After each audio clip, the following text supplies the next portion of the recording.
میں خواجہ رضوان عرض کر رہا ہوں مدینہ تولیہ ملتان سے۔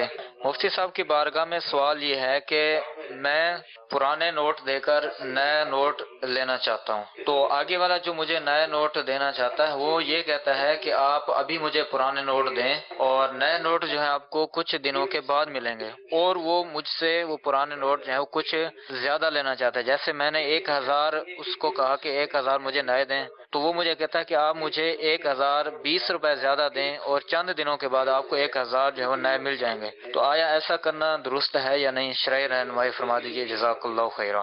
لیکن دو طرفہ نوٹوں کا جو تبادلہ ہوتا ہے اس میں شرط یہ ہے کہ ادھار نہ ہو۔